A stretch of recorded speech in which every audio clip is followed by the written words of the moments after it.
Hey guys, tonight we're taking a fun little stroll through the entire Industrial Revolution. Yes, the entire thing. No big deal, right? Just a couple of centuries of coal, cotton, steam engines, and a lot of people coughing into handkerchiefs that were probably dirtier than the air they were breathing. So before you get comfortable, take a moment to like the video and subscribe, but only if you genuinely enjoy what I do here. And while you're here, let me know where you're tuning in from and what time it is. Now dim the lights, maybe turn on a fan for that soft background hum, and let's ease into tonight's journey together. Alright, let's rewind to the 1700s. The world for most people is pretty slow. Farmers are ploughing fields with oxen, weavers are making cloth one thread at a time, and if you want to send a message to your friend across the country, you'd better pack a lunch because that letter is taking weeks. But change is brewing. You've got a handful of tinkerers, guys who probably smelled a bit like soot and oil, messing around in workshops and thinking, what if we didn't have to do everything by hand? This is where we meet people like Thomas Newcomen, who builds a steam engine that's, well, let's be honest, it's basically a giant metal teapot. It puffs, it huffs, it makes a lot of noise, and sometimes it works. It's great at pumping water out of mines, which is useful, but it's James Watt who looks at this clunky contraption and goes, what if we made it better? James Watt isn't exactly inventing from scratch. He's more of a, let's take this thing and make it less terrible kind of guy. He adds a separate condenser, makes it more efficient, and suddenly the steam engine goes from niche mining gadget to the beating heart of the Industrial Revolution. Now let's talk about coal, because oh boy, this is where the magic happens. Coal is basically the world's dirtiest energy drink. It powers the steam engines, fuels the factories, and turns cities into hazy clouds of smoke where you can't see your hand in front of your face. People are shoveling coal into everything, and if you weren't coughing up black soot by the end of the day, were you even really working? But here's a funny little tidbit. Coal wasn't exactly glamorous. In fact, miners used to bring canaries into the pits. Why? Because if the bird killed over, that meant you were next. Talk about an early warning system. Nature's own little health and safety inspector. Historians still argue whether the Industrial Revolution started with coal, with steam engines, or with something else entirely. Was it really James Watt's tinkering that changed the world? Or was it the demand for cotton? Or maybe even the invention of the spinning jenny? Honestly, they'll probably keep arguing about that long after we've all gone to bed. What we do know is that once steam power took off, it was like flipping a switch. Suddenly, machines weren't just helpers. They were doing the work, faster, bigger, and, well, with a lot more noise. And so the world started speeding up. Slowly at first, one puffing steam engine at a time. But soon you'd have factories springing up everywhere, the smell of coal in the air, and the sound of industry humming along like the worst ASMR playlist you've ever heard. But don't worry, we'll get to all of that soon enough. For now, let's pause here and admire this moment. A world on the edge of change, where the air still smells more like damp earth than coal smoke. For now. So let's say it's 1780-ish, and you're living in a sleepy little town with a couple of sheep, a lot of mud, and not much else. Then, bam! One day there's a giant brick building going up next door. It's loud, it's full of smoke, and people are saying it's called a factory. That's right, this is where the real action starts. Factories are popping up everywhere like weeds in a neglected garden. And there are not just small workshops anymore. We're talking massive, clanging, rumbling machines packed into buildings that make the local church look like a dollhouse.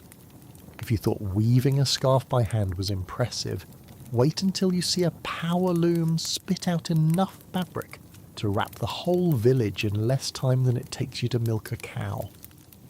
Inside these factories, it's chaos.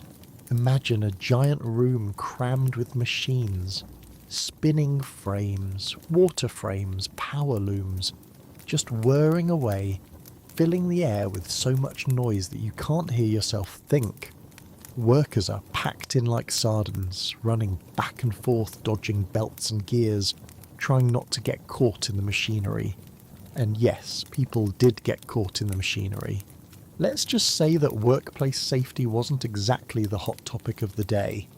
There's this weird quirk of history where factory owners actually preferred smaller workers, especially kids, because they could fit in tighter spaces. So yeah, child labour, not only common but actively encouraged. You've got 8-year-olds crawling under spinning frames to untangle threads while the machine's still running.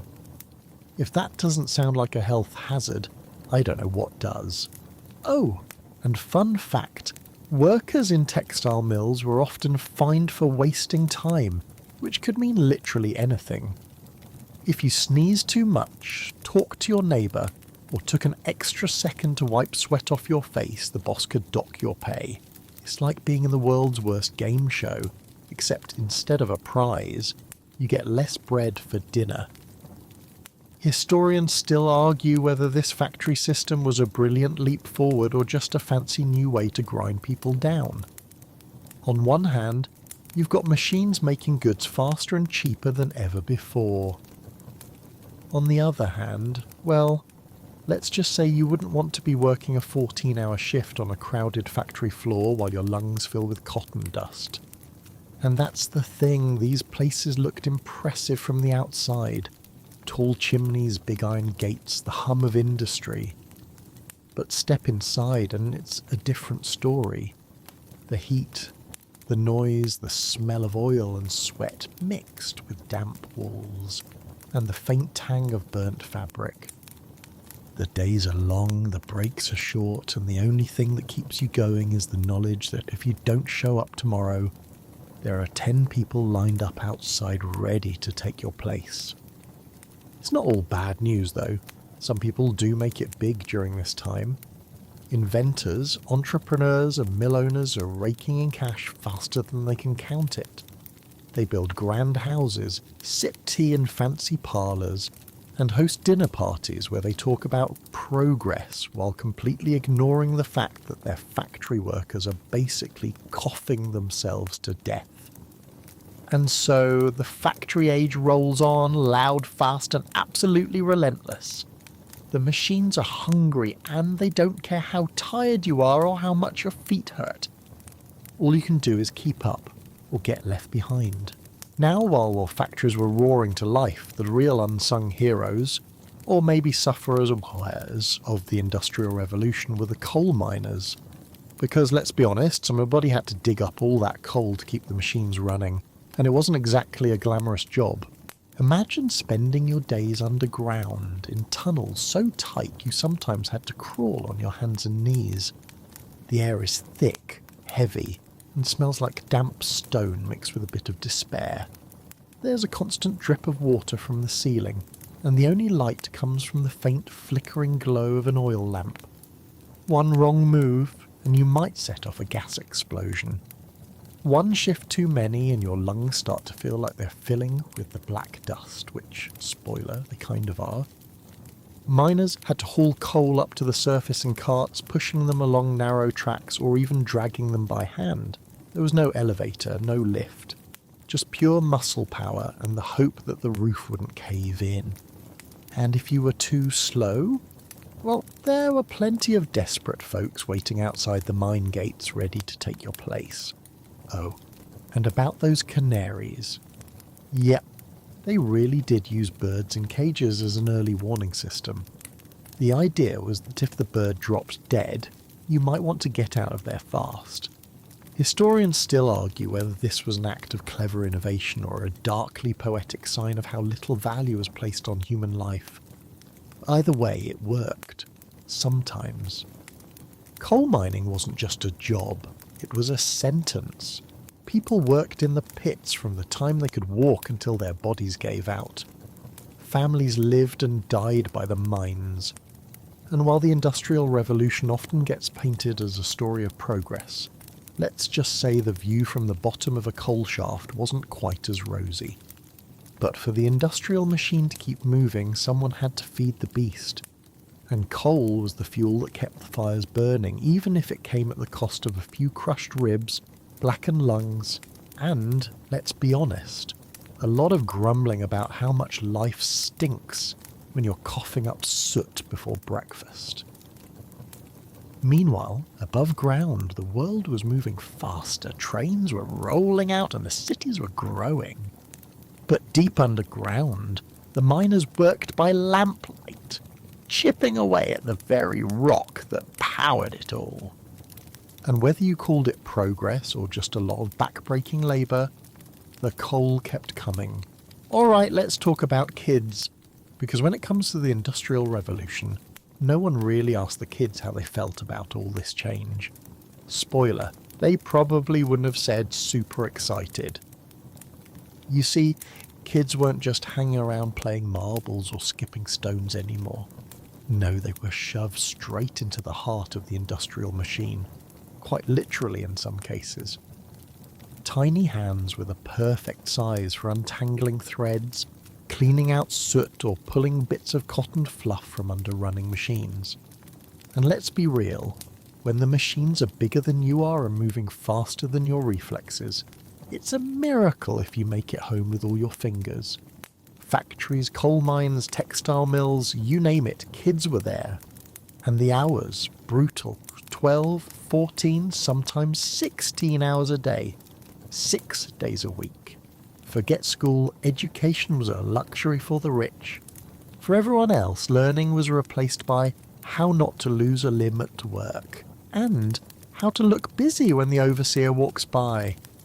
And let's not forget the fines. Oh, the fines. Late to work, docked pay, dropped a bobbin, docked pay, yawned too loud, you guessed it, docked pay. There are records of kids being fined for things like not working cheerfully, which sounds like a bad joke, until you realise it was a very real reason your boss might shave off part of your already pitiful wage. Historians still argue whether these fines were meant to encourage discipline or just a way to squeeze a little extra profit out of workers who had no choice but to accept it. Now, imagine you're a kid working in a textile mill. The machines are so loud you can't even hear your own thoughts, let alone the person next to you. The air is thick with cotton dust, which makes your lungs feel like you're breathing through a pillow stuffed with feathers. The lint sticks to your hair, your clothes, your skin, it's everywhere. And it's not like there's a break room with snacks. If you get a lunch break at all, it's a quick bite of bread and maybe some cold tea if you're lucky. Oh, and if you really wanted a break, too bad. The machines don't stop and neither do you. In fact, there were kids known as piecers, whose job was to lean in between the spinning frames to repair threads, while the machine was still running. No pressure, right? One wrong move, and your sleeve might get caught, or worse, your hair. The result? Let's just say it wasn't pretty. There's even a famous story, one of those, did this really happen, or is it just a cautionary tale, situations, about a boy who fell asleep while working and his body was dragged into the machinery. Did he survive? Well, let's just say the machines were not known for their mercy. What's really wild is how normal this all seemed at the time. Factory owners would defend child labour by saying things like, it builds character, or it keeps them out of trouble, which honestly sounds a bit like the 19th century version of, back in my day we walked 10 miles to school in the snow, uphill both ways, except, replace school with coal mine. And here's a quirky little tidbit. In some mills, they actually hired children specifically to chase rats. Yep, rat catcher was an actual job title. Armed with a stick and a sense of adventure, these kids would dart around under the machinery trying to whack rats before they got into the cotton bales. Talk about job satisfaction. The government eventually started to take notice, though not because they were super concerned about kids. It was more about public pressure and the fact that newspapers began publishing horror stories of kids beaten for being too slow or collapsing from exhaustion. Laws were passed, slowly and half-heartedly at first, like the Factory Act of 1833, which tried to limit working hours for kids under 13. But the rules were hard to enforce, and let's face it, plenty of factory owners figured a fine here and there was just the cost of doing business. Historians still argue whether these early reforms were actually helpful, or if they were more of a PR move to quiet critics while the real problem kept chugging along. So yeah, the Industrial Revolution wasn't exactly the golden age of childhood. If you were a kid back then, your life wasn't about toys or games. It was about making sure you didn't mess up and lose your job or your fingers. Meanwhile, adults weren't exactly living the high life either. But we'll get to that. For now, just know that if you were under 5 feet tall and had all your baby teeth, congratulations. You are officially the perfect size for squeezing into dangerous machinery. And with that, the wheels of the Industrial Revolution kept spinning. Literally. Let's take a step outside the factories and into the streets, because cities during the Industrial Revolution, oh boy, they were something else. Before this whole industrial thing took off, most people lived in small villages where the air smelled like damp earth and sheep, and your neighbours knew a little too much about your business. But once factories started popping up like mushrooms after a rainstorm, people flocked to the cities faster than a sale at the corner bakery. And these cities weren't exactly ready for the crowd. Imagine it, narrow streets jammed with carts, horses, wagons and people. So many people. Entire families packed into tiny, crumbling apartments, sometimes 10 or 12 crammed into a single room. Privacy? Ha! You were lucky if you had a bed to yourself. And that bed, well, let's just say, bed bugs were having the time of their lives during this period. The air, not great. The sky hung low with smoke from 1,000 chimneys, and soot settled on every surface. You'd leave your laundry hanging out to dry, and it'd come back in with a new shade of grey. Windowsills collected so much dust that some folks joked they should start farming potatoes in them. Let's talk about sanitation, or more accurately the lack of it. Toilets? Not in most homes. Public sewer systems? Barely a concept. In many places, people dumped their waste straight into the street. It wasn't uncommon for someone to throw the contents of a chamber pot out the window with a cheerful gardez-vous, a warning shout that roughly meant look out below, in case you happened to be passing by. Timing your walks became an art form. Rats thrived in these conditions, so did diseases. Cholera, typhoid, tuberculosis, you name it, someone probably had it.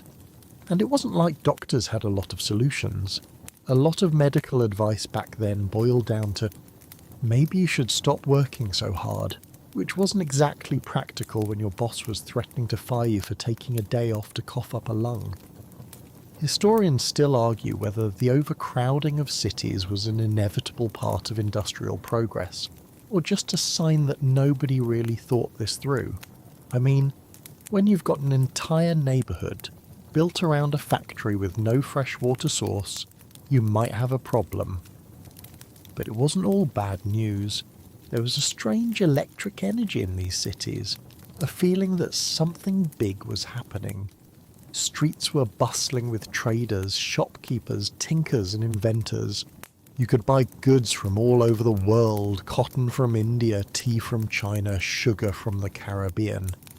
The industrial web was stretching across continents, and the cities were the beating heart of it all. And there was work. Endless, exhausting, poorly paid work, but still work. For people who'd been scraping by in the countryside, the chance to earn a steady wage, even in a dangerous factory, felt like a kind of promise. A tough, grimy, exhausting promise, sure, but a promise nonetheless. Let's not forget the pubs. After a long day at the mill, the local tavern was the place to unwind. If by unwind you mean drink cheap beer and argue about how much you hated your boss. Some historians even say the rise of the working class pub culture was one of the few bright spots in an otherwise exhausting daily grind. And yes, the beer was usually safer to drink than the water. Oh, and here's a quirky little detail. Street lighting was still a bit of a luxury in most places. Some cities had gas lamps installed along the main roads, but side streets? Forget it.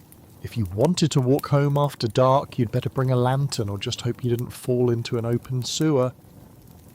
So yeah, city life during the Industrial Revolution was complicated. A mix of progress and problems, excitement and exhaustion. You had the thrill of new inventions and ideas, sure, but also the choking smog, the overcrowding, and the very real risk of getting flattened by a runaway horse cart while trying to dodge chamber pot contents raining from above. It was messy. It was chaotic. It was the Industrial Revolution in all its noisy, gritty, gasping glory. And the funny thing, people kept coming. Because as rough as city life was, it still felt like the future, and nobody wanted to get left behind. Alright, let's talk about trains, because if there's one thing that screams Industrial Revolution louder than a factory whistle, it's a steam locomotive thundering across the countryside at a whopping 30 miles per hour. Faster than most horses and at least 5 times as loud. Trains were like the rock stars of the 19th century. Before they came along, if you wanted to travel, you either walked, took a bumpy carriage ride that rattled your teeth out, or risked seasickness on a boat. But with the arrival of railways, you could suddenly hop on a train in London and a few hours later be in Manchester wondering why your hair smells like coal smoke. The railways weren't just about getting places faster, they were about moving stuff, tons of stuff. Coal, cotton, iron, sheep, people, tea, newspapers, even mail. All of it flying down the tracks in big noisy trains. It completely transformed how people thought about distance. A journey that used to take days could now be done in an afternoon, assuming the engine didn't break down, or you didn't end up sitting next to someone who brought an entire basket of smelly fish on board. The first really famous railway was the Liverpool and Manchester Railway, opened in 1830. It was like the grand opening of a theme park, except the roller coasters were just steam engines named Rocket and Northumbrian, and people weren't sure if they should be amazed or terrified. Fun fact, during the opening day festivities, a Member of Parliament named William Huskisson was accidentally run over by one of the trains. Yeah, day one, and someone already got flattened. Not the best PR move for Team Railway. But despite the occasional mishap, and let's be honest, there were plenty of them, railways caught on fast. Towns that were once little dots on the map suddenly became bustling hubs of trade and industry. Goods moved faster.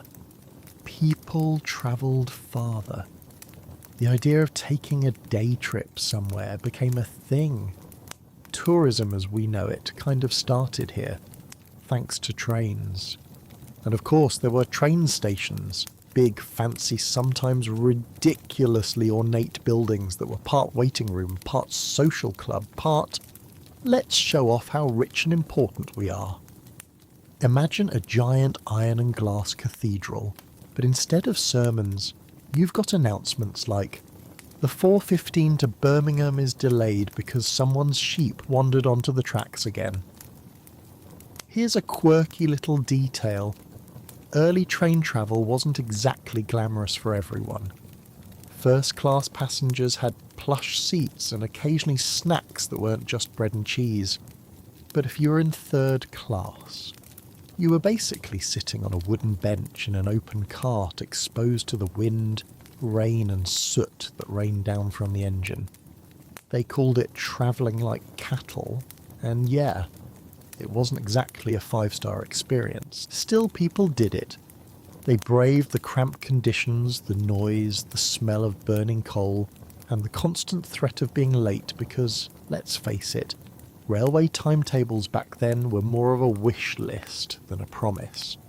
Historians still argue whether the railways were the single most important invention of the Industrial Revolution, or just part of a bigger picture. Either way, they changed everything. Towns that had been sleepy little farming communities now had factories, warehouses, and stations buzzing with life. Goods could be shipped across the country in a fraction of the time, which meant businesses could grow, trade could expand, and yes, cities could get even more crowded. Oh, and train timetables. They were so important that they basically invented the concept of standard time. Before railways, every town set its clocks by the sun, so noon in one town might be 10 minutes earlier or later than in the next. This was fine when your fastest mode of travel was a horse, but when you've got trains barreling across the country, those 10 minutes could mean the difference between catching your train and waving it goodbye from the platform. So yeah, thanks trains for making everyone argue about clocks. By the mid-1800s, trains were everywhere, linking up cities, hauling goods, and generally making the world feel a whole lot smaller. Sure, you might arrive covered in soot with your clothes smelling like a burnt fireplace, but hey, you got there in record time.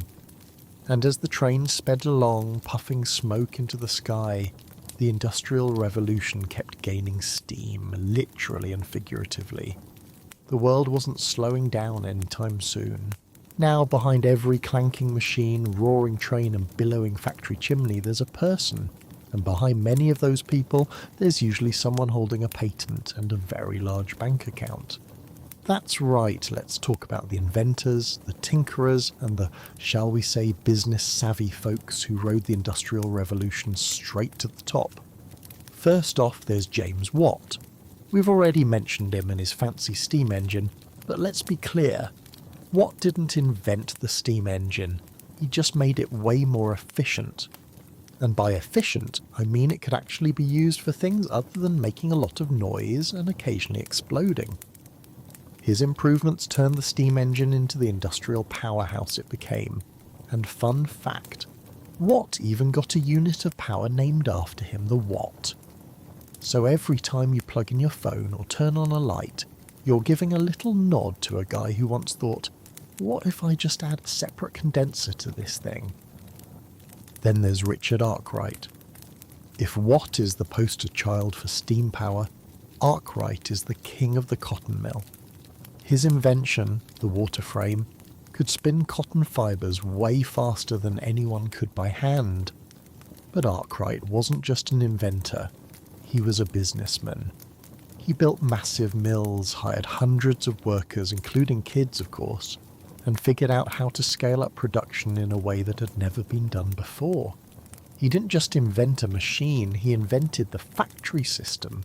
And yes, he also patented the heck out of it. If Arkwright were around today, he'd probably be running a billion-dollar tech startup, giving TED Talks about disrupting the textile industry. And let's not forget George Stephenson, the father of railways. Stephenson was the kind of guy who looked at a steam engine and thought, sure, this is great for pumping water out of mines, but what if we put it on wheels and make it go fast?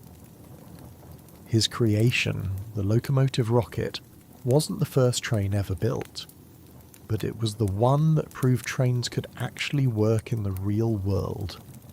Stephenson didn't just build a machine, he built the idea of railways, and his tracks spread across the country like veins pumping coal, cotton, and passengers wherever they needed to go. Of course, not every inventor was in it for the glory or the massive bank account. Some were just tinkerers with a knack for solving problems, like John Kay, who invented the flying shuttle, making weaving faster and less of a full-body workout. Or Samuel Crompton, who combined the best parts of other spinning machines into his spinning mule. A name that sounds like a barnyard animal, but actually transformed textile production. And here's a little-known gem.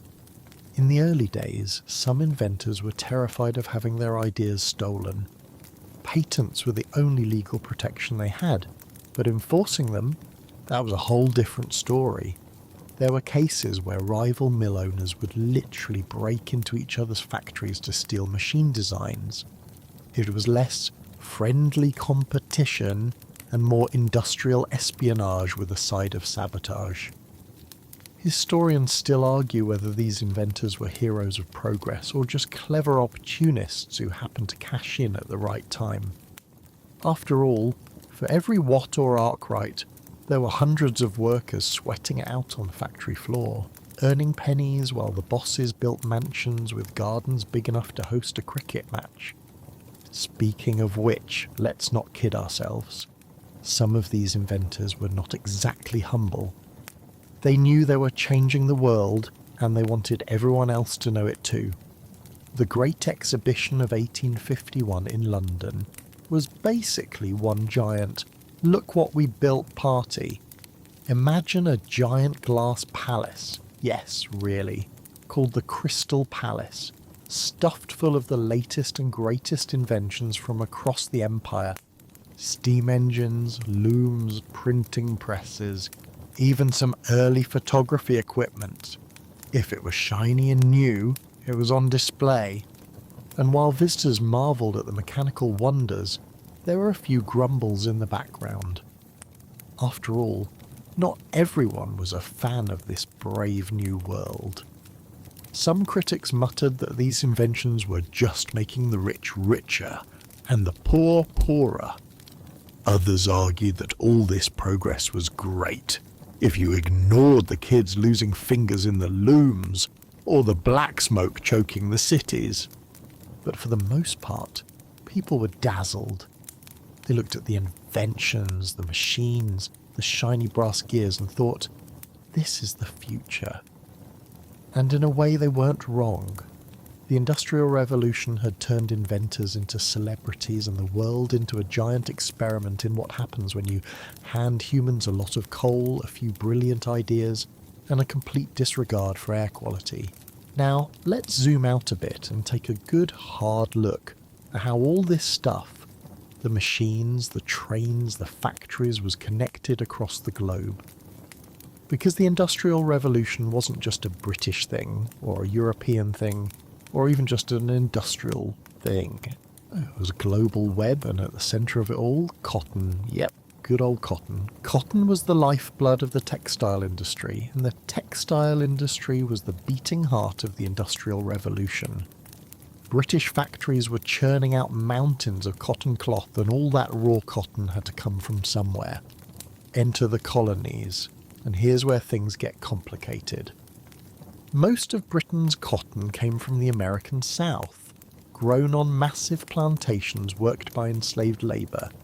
The brutal reality: every bolt of cotton cloth rolling off the looms in Manchester was connected to the backs of enslaved people picking cotton under the blistering sun.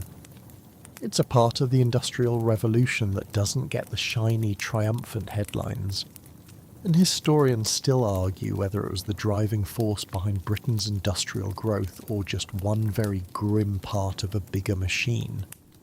But the bottom line: you don't get the spinning jenny without the cotton gin, and you don't get the cotton gin without fields full of enslaved people picking cotton by hand. Meanwhile, Britain's empire stretched its fingers across the globe. India, Egypt, the Caribbean, Africa, Australia. Raw materials flowed into the factories: cotton, sugar, tea, rubber, timber, coal. and manufactured goods. Cloth, tools, machinery, furniture flowed back out. It was a global trade network built on ships, fueled by coal, and greased by, well, some very questionable ethics. And let's talk about tea, because if there's one thing the British took seriously, it was tea time. Thanks to industrial shipping, tea from India and China could now reach British tables faster than ever. Add sugar from the Caribbean, and you've got yourself a nice little afternoon break.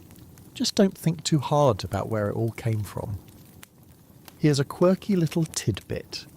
During the Industrial Revolution, the British started drinking tea a lot. Like, a lot. It wasn't just a cosy ritual. It became a full-blown social habit, partly because tea, with sugar, was a cheap source of calories and energy for exhausted workers. A cup of sweet, milky tea was basically the 19th century version of a quick energy drink.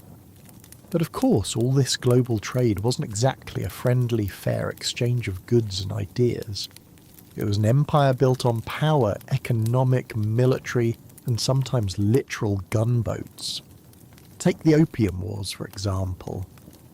When China tried to limit the import of British opium, Britain sent in the navy. Yes, you heard that right. Britain fought a war to keep selling addictive drugs to China. Progress! And then there's India. British factories churned out cheap cotton cloth, which flooded Indian markets and undercut traditional weavers. This wasn't just a business. It was an economic sledgehammer that dismantled local industries and forced colonies into a dependent one-way relationship. Raw materials out, manufactured goods in. Historians still argue whether this global trade system was a brilliant network of efficiency or a giant machine for extracting wealth from the colonies and funneling it into European pockets. Either way, by the mid-1800s, Britain wasn't just the workshop of the world, it was the superpower, with factories humming, ships sailing, and a whole lot of people back home drinking tea without thinking too hard about where the leaves came from. Meanwhile, back in Britain, the Industrial Revolution's global reach was invisible to most workers. They didn't see the ships or the fields or the colonies. They just knew the factory bosses wanted more cotton, and the machines kept running and the goods kept piling up, and somewhere out there, on the other side of the ocean, someone was picking that cotton, someone was growing that sugar, someone was cutting down that tree. The Industrial Revolution wasn't just steam engines and spinning frames. It was a web that stretched across the globe, pulling in raw materials, labour and wealth, often leaving chaos and exploitation in its wake. But hey, at least there was tea. Alright, let's pause the global trade talk for a minute and check in on the workers, because to surprise, surprise, not everyone was thrilled about all this progress. In fact, by the early 1800s, a lot of people were downright furious. Let's start with the Luddites. The Luddites, arguably the most famous anti-technology protesters in history. Picture it, a group of angry, exhausted workers, mostly weavers, looking at the shiny new machines that were taking their jobs and thinking, you know what? Maybe we should smash those. So, that's exactly what they did. The Luddites would sneak into textile mills at night, armed with hammers, crowbars, and a whole lot of frustration, and they'd go to town on the machinery. Power looms, spinning frames, shearing machines. If it had gears, it was fair game. It wasn't random chaos either. These guys had a system, small teams, quick strikes, and a healthy dose of righteous anger. Why the rage? Simple, machines were replacing skilled workers. A weaver who'd spent years learning the craft could now be outpaced by a machine run by a kid half his age, working for a fraction of the pay. And the bosses, they weren't exactly sympathetic. From their perspective, machines meant more cloth, faster production and higher profits. Whether the workers could feed their families? Not really their problem. Here's a fun little detail. The Luddites took their name from a guy called Ned Ludd, who may or may not have been real. Some say he was a weaver who once smashed a loom in a fit of rage. Others think he was entirely fictional, a kind of Robin Hood figure invented to give the movement a bit of flair. Historians still argue whether Ned Ludd ever actually existed, but either way, the name stuck. Now, smashing machines wasn't exactly a long-term solution, and the government wasn't exactly on Team Luddite. In fact, Parliament passed laws making machine breaking a crime punishable by death. Yes, death. They called in the army, cracked down hard, and by the mid-1810s the Luddite movement was mostly crushed. But the anger, the resentment, that didn't go away. And the Luddites weren't the only ones protesting. Enter the Chartists. These folks had a different approach, less smashing, more demanding change. The Chartists wanted political reform, votes for all men. Sorry, it's still a long way to go. Secret ballots, better wages, shorter working hours, and a little less. Please, sir, may I have some more energy? They weren't anti-technology, they were anti-being ignored. The Chartists organised massive rallies, wrote up petitions with millions of signatures, and tried to get Parliament to listen. Did it work? Well, not exactly. Parliament pretty much patted them on the head and said, "Thanks for the feedback, we'll get back to you." Never. But the movement planted the seeds for later reforms, like the eventual expansion of voting rights and labour laws. Then you've got the strikes. Oh, the strikes. Workers walking out of factories, mines and mills demanding better pay and safer conditions. And it wasn't just one-off events, it was a wave. Textile workers, coal miners, railway builders, they all had their moments of collective nope. Sometimes the strikes worked, sometimes they didn't. Sometimes they ended in violent clashes with the police, because of course they did. And here's a quirky little fact. In some places, workers even had secret signals to let each other know when a boss was coming, so they could hide any illegal activity, like reading a pamphlet about workers' rights or, taking a 5-minute break.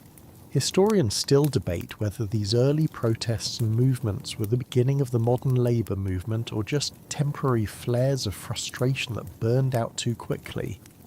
What's clear is that the workers knew they were getting the short end of the stick, and they weren't always quiet about it.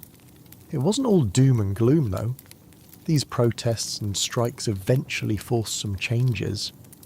Factory acts started popping up, laws limiting how long kids could work, rules for ventilation, finally, and basic safety standards. Sure, they weren't perfect, and they took forever to enforce properly, but they were something. So while the machines kept whirring and the factories kept growing, the workers found ways to fight back, sometimes with hammers, sometimes with petitions, and sometimes by just refusing to show up for work. The Industrial Revolution wasn't just a story of steam engines and spinning looms, it was a story of people. People who refused to be cogs in the machine, even if the machine was a lot bigger and had a lot more gears. Now, while the men were out smashing machines or marching in protest, let's not forget the women. Because they weren't exactly sitting at home sipping tea and waiting for the revolution to pass them by. No, they were right in the thick of it, working just as hard, if not harder, and usually for even less pay. In fact, women were the backbone of the Industrial Revolution's workforce. Textile mills, factories, matchstick plants, potteries, you name it. Women were there, spinning, weaving, stitching, packing, and keeping the wheels turning. And they were paid a fraction of what men earned. If a man could earn, say, $1 a day, A woman might make sixpence for doing the same work, sometimes even more. And why? Because apparently having a different set of chromosomes meant your labour was worth less. Makes sense, right? Let's talk about the jobs. In the textile mills, women work the spinning machines and looms, often standing for 12 or more hours a day in rooms so noisy you couldn't hear yourself think. They worked with dangerous chemicals like arsenic and lead in industries like dye making or match production, where getting sick wasn't just a possibility, it was almost a guarantee. And here's a fun little fact. Well, fun might be the wrong word. Women who worked in match factories often developed something called phossy jaw. That's right, phossy jaw. The phosphorus in match heads would eat away at their jawbones, literally causing their faces to rot. So yeah, the next time someone tells you to grin and bear it, maybe remind them that the match girls of the 19th century had to do exactly that, except with actual bone decay. But it wasn't just factory work. Women were also doing the invisible labour that kept industrial society running. Cooking, cleaning, raising children, sewing clothes, mending things, and generally holding everything together while their husbands and brothers toiled in the mines and mills. And when the men went on strike or got injured, or worse, guess who picked up the slack? Yep, the women. Historians still argue whether industrialisation was a step forward or backward for women. Some say it gave women more independence, the chance to earn their own wages, make their own choices, and join the growing labour movements. Others point out that the conditions were often so brutal, and the pay so low, that it was less liberation, and more slightly different kind of exploitation. Honestly, both sides have a point. Oh, and let's not forget the social expectations. Even after a grueling 14-hour shift at the mill, women were still expected to come home, cook dinner and take care of the kids. No one was handing out world's best multitasker mugs, but honestly they deserved them. And here's a quirky tidbit. In some textile mills, there was a rule that women had to wear their hair just so to avoid it getting caught in the machines. Sounds reasonable, right? Well, it was less health and safety and more, we'd rather not have to clean your hair out of the gears again, thanks. There were bright spots though.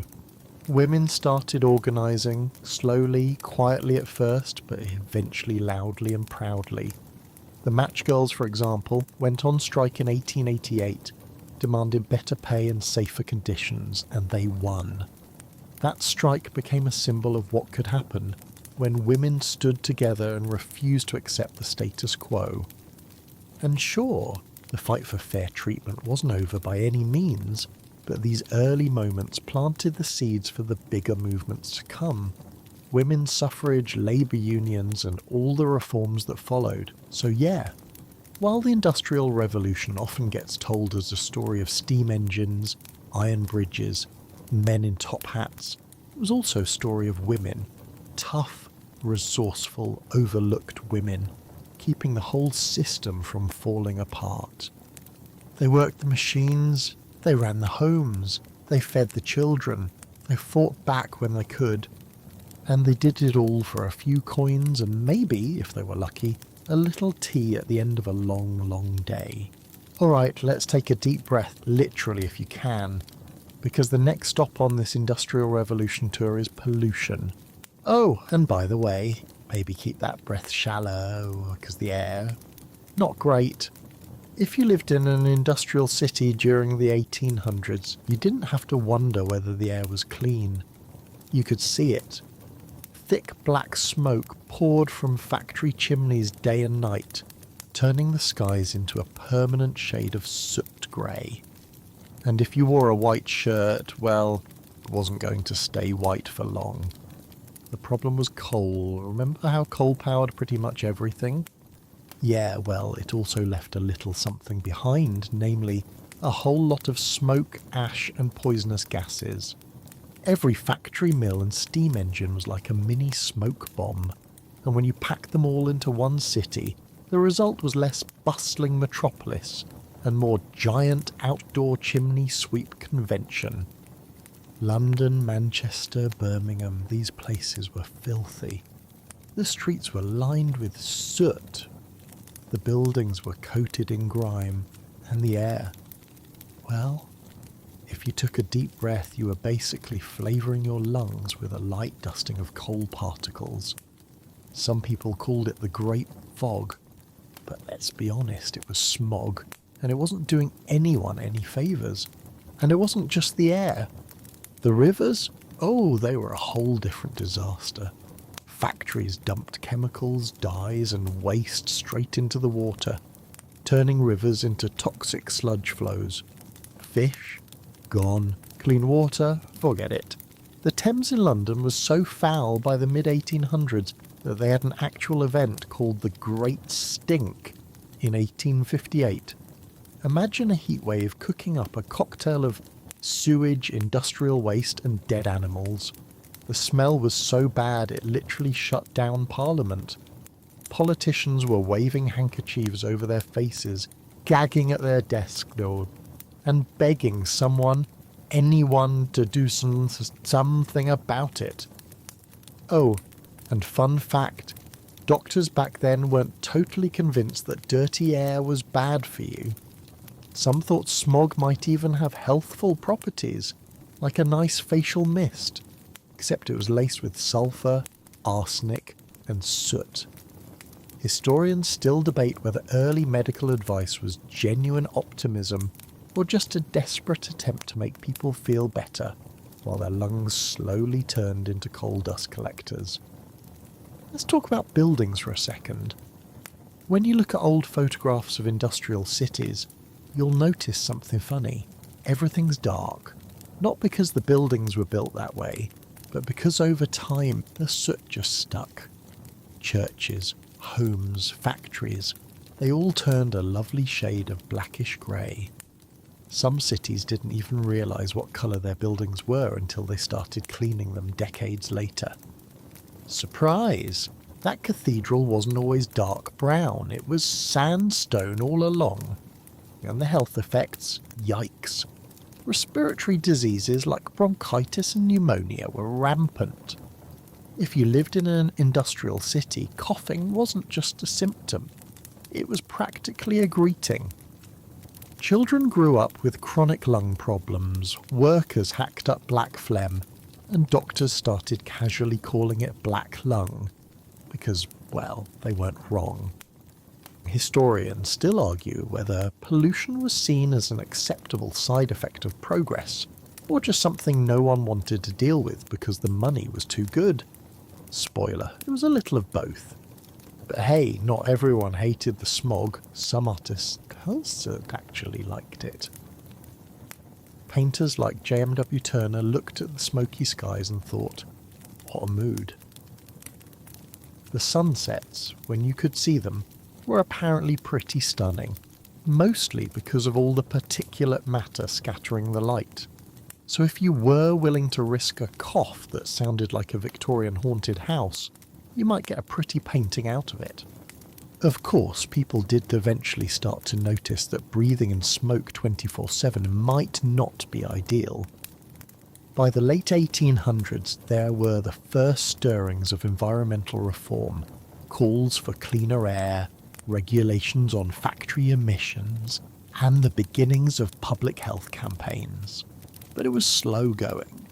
After all, when your entire economy runs on coal and steam, telling everyone to stop polluting is like asking a bakery to stop using flour. So for much of the Industrial Revolution, the air stayed thick, the rivers stayed toxic, and the cities kept growing, smoke and all. Progress had a price, and in this case it was paid in black lungs, dirty rivers, and a whole lot of laundry soap that didn't stand a chance.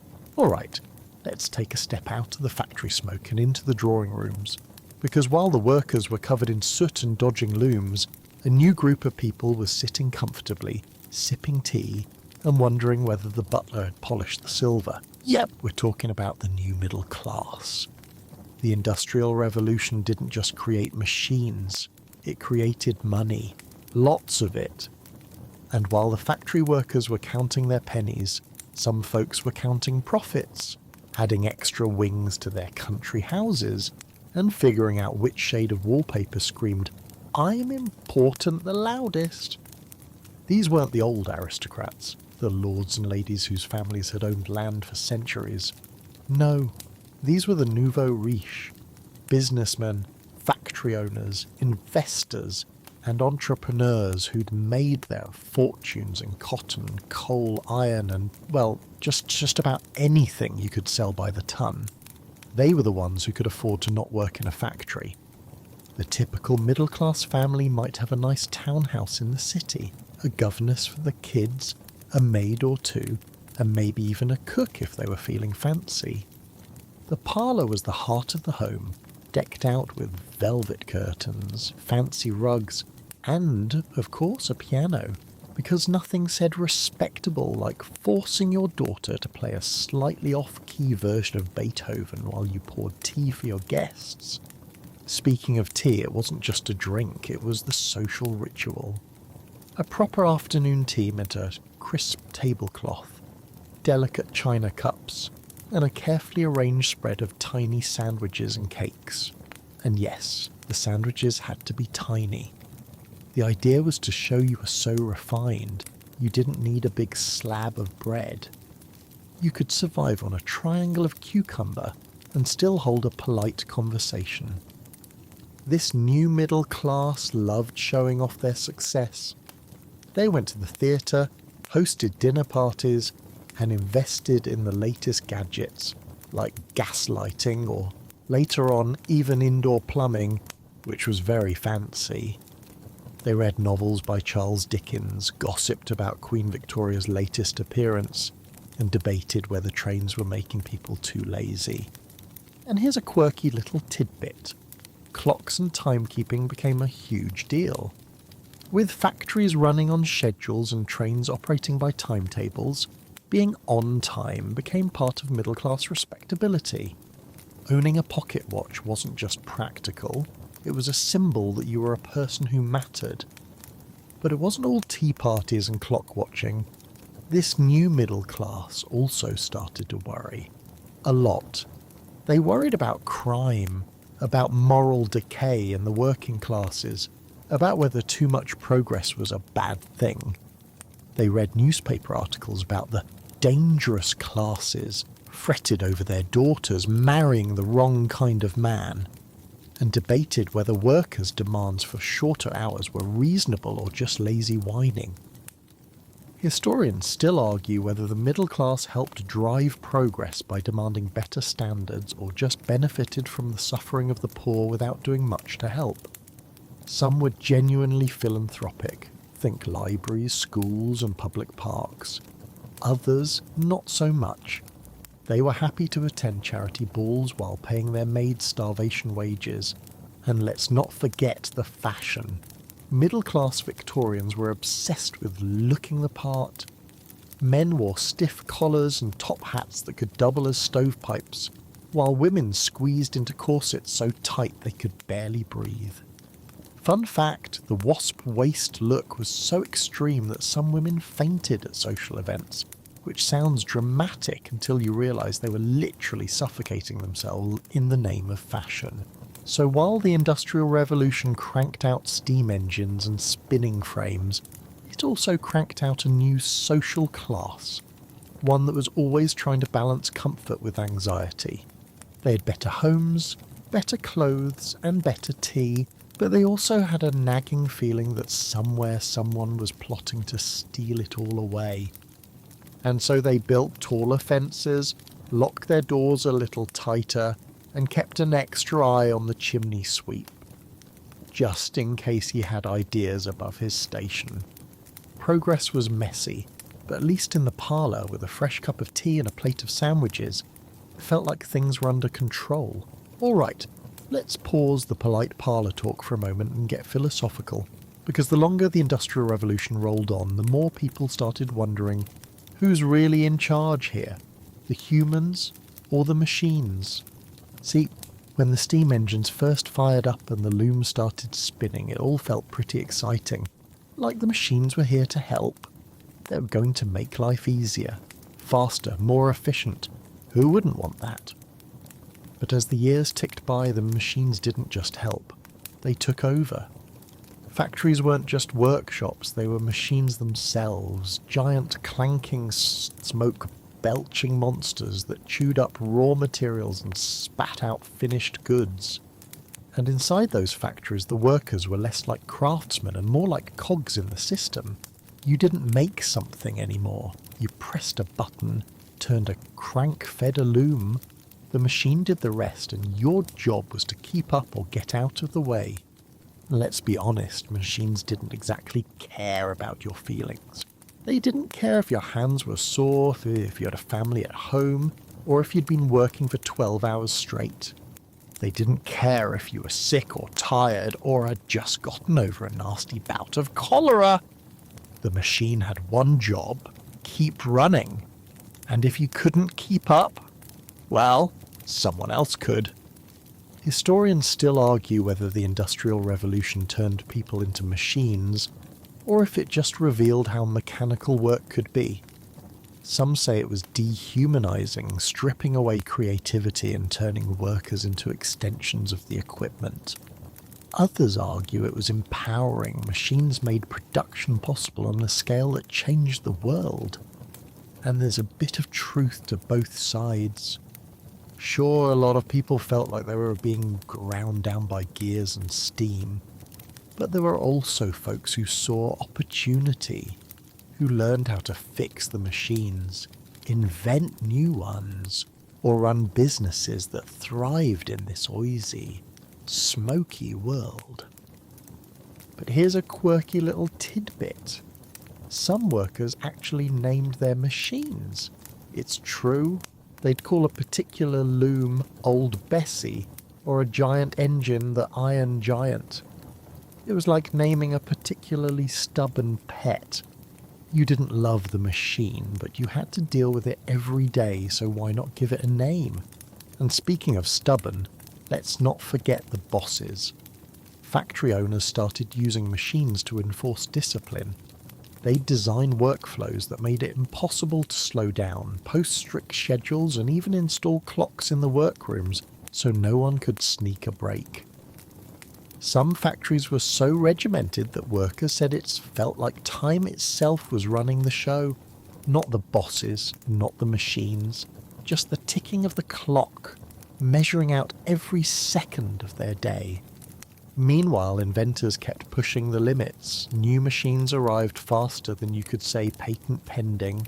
Steam hammers, power looms, mechanized presses, giant lathes. The more powerful the machines got, the more people wondered, are we running the machines or are they running us?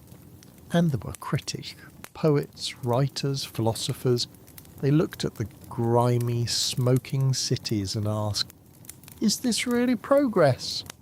William Blake famously called the factories dark satanic mills, and you can kind of see his point when you picture a giant soot-stained building belching black smoke into the sky.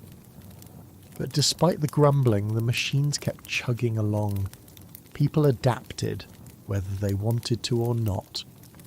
The rhythm of life shifted from the seasons, planting and harvesting, dawn and dusk, to the clatter of gears and the whistle of the factory bell.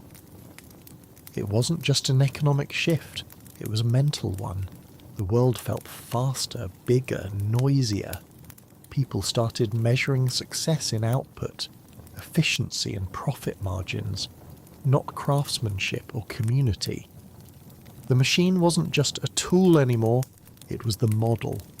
And here's the kicker. The more people got used to the machines, the more they started thinking like machines. How can we make this process more efficient? How can we get more out of less? It's like the gears didn't just turn the machines, they turned inside people's heads too. So by the mid-1800s the question wasn't just how to keep the machines running, It was whether the machines were running everything. And the answer? Well, if you asked the factory bosses, they'd probably say, as long as the profits keep rolling in, who cares? Let's take a break from all the soot and gears for a moment, because believe it or not, the Industrial Revolution wasn't just grimy factories and coughing workers. It had its wow moments too.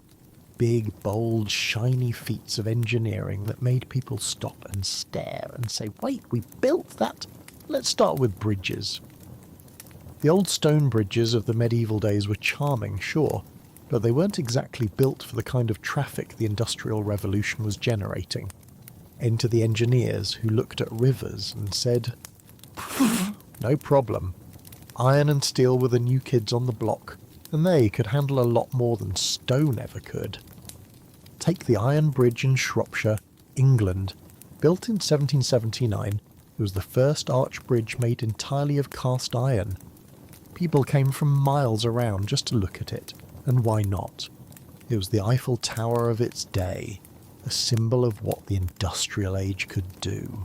The fact that it didn't collapse under the weight of traffic. Honestly, a minor miracle. Or consider the Menai Suspension Bridge, connecting mainland Wales to the island of Anglesey in 1826. Designed by Thomas Telford, a guy whose name sounds like he should have a beard that could double as a mop. This bridge wasn't just practical, it was elegant. It floated over the strait, graceful and strong, like the Industrial Revolution itself was saying, look what I can do. And if bridges weren't enough, there were the Great Exhibitions. The 1851 Great Exhibition in London was the Industrial Age's version of a flex, held in the famous Crystal Palace, a giant greenhouse made of glass and iron, so big it could hold 100,000 people at a time. Imagine a shopping mall, an art gallery, and an engineering museum all crammed into one massive, shiny building. It was the place to see the latest machines, inventions, and curiosities from all over the world. You could stroll past steam engines bigger than your house, check out the latest textile machinery, or marvel at tiny, intricate clocks that could tell the time down to the second. There were even displays of raw materials, piles of coal, iron ore, and cotton, because nothing says romantic day out like admiring a heap of rocks and lint. Historians still debate whether the Great Exhibition was a genuine celebration of human ingenuity or just a massive advertisement for British imperialism. Probably a bit of both if we're being honest. And let's not forget the railways themselves. Railway stations became temples to progress. St Pancras in London, with its soaring iron arches and grand clock tower, looked more like a cathedral than a place to catch a train. People would show up just to see the architecture, even if they had no intention of buying a ticket. Oh, and here's a quirky little tidbit. Early train stations were so new and fancy that some people felt a bit nervous using them. There were reports of passengers bringing snacks for the journey, like they were going on an expedition to the moon, and others who refused to board at all because they were convinced the speed would make them faint, or worse, turn their organs inside out. Yes, really. But soon these industrial wonders became part of everyday life. The bridges, the stations, the exhibitions, they weren't just marvels, they were statements. They said, we are moving forward, we are building the future. And if you're not on board, well, you're going to get left behind. Of course, all this progress had a price. The bridges, the stations, the exhibitions, none of it happened without a lot of labour, a lot of coal, and, let's be honest, a lot of people working in conditions that would make today's safety inspectors faint. But for the people who could afford to stand back and admire it all, the Industrial Revolution looked like a promise. A promise of a faster, bigger, shinier world where you could hop on a train and cross a river in a single span, or stand in a glass palace and marvel at the wonders of human invention. And if you could afford a ticket, well, you were on top of the world. So after all the soot, the gears, the noise, the bridges, the trains, the machines that didn't care if they ripped your sleeve off, we've got to ask the big question, was it all worth it? Let's face it, progress is messy. And the Industrial Revolution, it was chaos on steroids. It took a world where most people lived quiet, rural lives, working the land by hand, and flipped it upside down. Suddenly, you had cities bursting at the seams, factories belching smoke into the air, rivers turning weird colours from chemical waste, and a whole generation of kids learning to work a loom before they learned to read. But alongside all that mess, there was innovation. The Industrial Revolution gave us railways, steamships, mass-produced goods, bridges that spanned rivers like they were nothing, and Yes's tiny cup of tea served in parlour rooms while you worried about the soot on your curtains. It made the world faster, more connected and more productive than ever before. People who used to spend weeks spinning enough thread to make a single shirt could now buy fabric by the yard. You could send a letter across the country in a day instead of a week. A family that once had to walk everywhere could now hop on a train and visit relatives in another city just because. And yet, for every gleaming iron bridge, there were 10 factories where workers gasped for air in the dark, coughing up black phlegm while turning the wheels of industry. For every glittering exhibition hall, there were slums where families crammed into single rooms, where sewage ran in the streets, and where children's futures were sold for a few extra shillings of factory pay. Historians still argue whether the Industrial Revolution was a triumph or a tragedy, or maybe, and this seems fair, a bit of both. It brought comfort to some, misery to many, and a whole new set of problems no one had thought to solve yet. The environment. Let's just say we're still dealing with the smoke from that fire, but it also sparked ideas that would shape the future. Labour rights, public health, education, social reform. These movements didn't happen despite the Industrial Revolution. They happened because of it. People looked at the soot-covered cities, the endless factory shifts, and the kids with missing fingers and said, you know what, maybe we should fix this. And so the world kept moving, the machines kept humming, the trains kept running, the smoke kept rising, until slowly the gears of change started to grind in a different direction. The Industrial Revolution didn't end with a bang. It didn't have a neat finish line. It just shifted. The machines got quieter, the factories got safer. The kids, eventually, went back to school. The air, bit by bit, started to clear, though we're still scrubbing the soot off the walls. So was it worth it? That's a question people are still arguing about.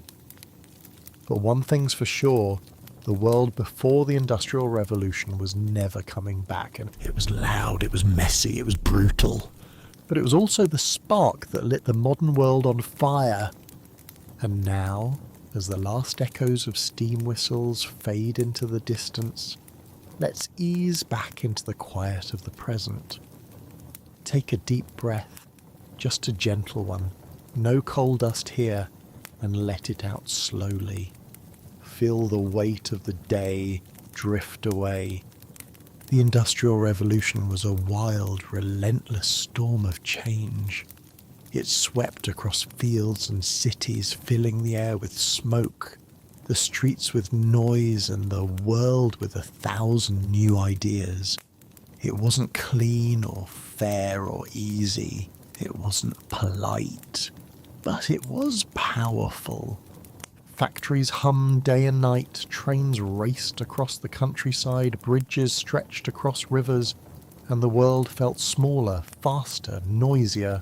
But here, now, in this quiet moment, you're far from the clang of iron and the hiss of steam. The noise fades, the smoke drifts away. The gears slow down and finally stop.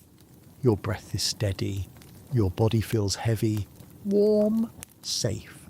You can almost picture the soft glow of a lamp in a quiet room, a cup of tea waiting, the sound of distant footsteps fading into silence.